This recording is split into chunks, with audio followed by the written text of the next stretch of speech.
नमस्कार दोस्तों। आज बात करूंगा अक्षय कुमार की और सी शंकरन नायर की। अब आप पूछेंगे कि ये सी शंकरन नायर कौन थे, उनका अक्षय कुमार से क्या रिश्ता है। पर रिश्ता है, पर थोड़ा सा इसकी पृष्ठभूमि जान लीजिए। अ, अगले साल यानी 2025 में दो फिल्में रिलीज होने जा रही हैं। एक तो 15 मार्च को रिलीज होगी और वो फिल्म जो है वो शंकरन नायर, जो बहुत बड़े वकील थे ब्रिटिश इंडिया के समय में, उनकी बायोपिक है। नाम उसका नहीं रखा गया है, पर करण सिंह त्यागी ने उसका निर्देशन किया है और उसमें अक्षय कुमार भी हैं, उसमें अनन्या पांडे भी हैं, आर माधवन भी हैं। तो दोस्तों, ये जो बायोपिक है सी शंकरन नायर की, उसमें लीड रोल अक्षय कुमार का ही है। और इसके लगभग 2 हफ्ते के बाद जो फिल्म रिलीज हो रही है जॉली LLB 3, उसमें भी अक्षय कुमार ही है क्योंकि वही फ्रेंचाइजी है। तो अब करण जौहर ने अनुरोध किया है अक्षय कुमार से कि थोड़ा सा रिलीज़ डेट बढ़ाया जाए जॉली LLB 3 का, ताकि जो मतलब बॉक्स ऑफिस पर जो कमाई होती है वो ज़्यादा असर न पड़े। अब देखें क्या होता है, क्योंकि अक्षय कुमार तो सुनते हैं कि तैयार हैं, लेकिन शायद उनके प्रोड्यूसर तैयार हैं कि नहीं है, तो ये बात अभी चल रही है। लेकिन मैं ये बताना चाहता हूँ दोस्तों आज कि सी शंकरन नायर कौन थे। थोड़ा सा बैकग्राउंड आपको दे दूँ। सी शंकरन नायर जो थे वो ब्रिटिश इंडिया में, यानी कि भारत जब ब्रिटेन का गुलाम था उस समय वायसराय काउंसिल के मेंबर थे और बहुत बड़े वकील थे। बहुत उनका वो वैसे तो केरल के थे, लेकिन चेन्नई में उसमें रहते थे, जो मद्रास प्रेसिडेंसी था उसमें, और वायसराय काउंसिल के मेंबर थे। 1919 में जालियांवाला बाग हत्याकांड हुआ था और जनरल डायर ने गोलियां चलाई थी, जिसमें कितने लोग मारे गए और क्या हुआ उसकी एक लंबी कहानी है, मैं नहीं जाऊँगा।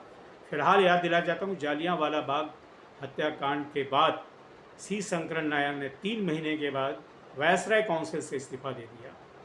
उसके बाद उन्होंने एक किताब लिखी और उस किताब में उन्होंने ओ ड्वायर के बारे में जो टिप्पणियाँ की, इससे ओ ड्वायर नाराज़ हो गया था। अब थोड़ा यहाँ नाम पर मैं आपको बता दूं कि एक तो उसमें जो हत्याकांड या जो गोलियां चलाने का आदेश देने वाला था उसका नाम जनरल डायर था, R डायर, और जो उसमें लेफ्टिनेंट गवर्नर थे वो ड्वायर थे। दोनों में अर्थ है, कई बार लोग कंफ्यूज कर जाते हैं कि वो डायर और डायर एक ही है, ऐसा नहीं था। तो खैर बहरहाल वो ड्वायर ने जब वो किताब पढ़ी और वो ड्वायर ने जब उनको लगा कि इस किताब में उनकी मानहानि की गई है, तो उन्होंने मुकदमा कर दिया। मुकदमा जो है सो लंदन में लड़ा गया। लंदन में लड़ा गया, ज्यूरी रखे गए, उसमें 12 ज्यूरी मेंबर्स थे। 11 ज्यूरी मेंबर ने वो ड्वायर के समर्थन में कहा कि उनके पक्ष में थे, यानी कि उन्होंने दोषी पाया सी शंकरन नायर को। और एक ज्यूरर जो उसमें थे, हेरोल्ड लॉस्की थे, बहुत बड़े पॉलिटिकल साइंटिस्ट थे, जिन लोगों ने पॉलिटिकल साइंस की पढ़ाई की है वो जानते होंगे।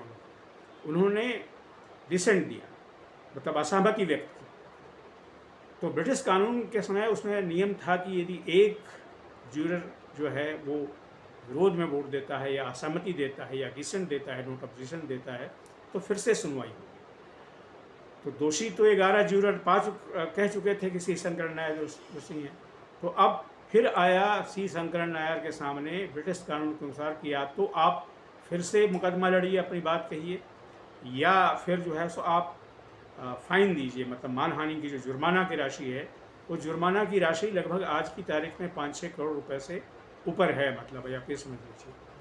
तो सी शंकरन नायर ने कहा कि भाई फिर तो उसमें 12 अंग्रेज़ दुकानदारी होंगे। उन्होंने शॉपकीपर शब्द का इस्तेमाल किया था कि 12 shopkeepers will be member of jury, तो मैं क्यों फिर से लड़ूँ। तो फिर था कि नहीं, आप मुकदमा नहीं लड़ेंगे, फिर से अपील नहीं करेंगे, तो आप जुर्माना दीजिए। तो जुर्माना दिया सी शंकरन नायर, जो राशि मैं बता चुका हूँ।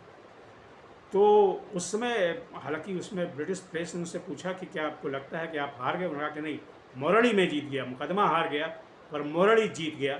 तो ये था उसमें सी शंकरन नायर का जो उसमें उनकी जो भूमिका थी जालियांवाला बाग के समय। तो उन्हीं के ऊपर बायोपिक फिल्म है।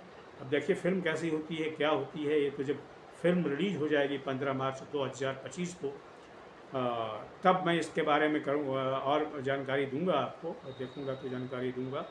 लेकिन यही है, अब करण जौहर की अपील पर अक्षय कुमार अपनी फिल्म का यानी कि जॉली LLB 3 का रिलीज़ डेट बदलवाने के लिए जो तैयार होते हैं या नहीं, या बदलवा पाते हैं या नहीं, ये तो अलग बात है, देखने को मिलेगा। लेकिन ये मामला यही है। लेकिन चूँकि सी शंकरन नायर के ऊपर फिल्म है, तो वो फिल्म बहुत अजब तरीके से एक नेशनलिस्ट फेवर की होगी और उसका एक अलग स्वाद होगा। तो देखते हैं दोस्तों क्या होता है, फिल्में कब रिलीज होती हैं। लेकिन सी शंकरन नायर पर जो बायोपिक फिल्म बन रही है उसकी भूमिका यही है। आपको जो बता दिया, आपसे निवेदन है कि मेरे इस यूट्यूब चैनल को सब्सक्राइब करें, लाइक करें और इस पर अपने कमेंट भी लिखें। Thank you very much.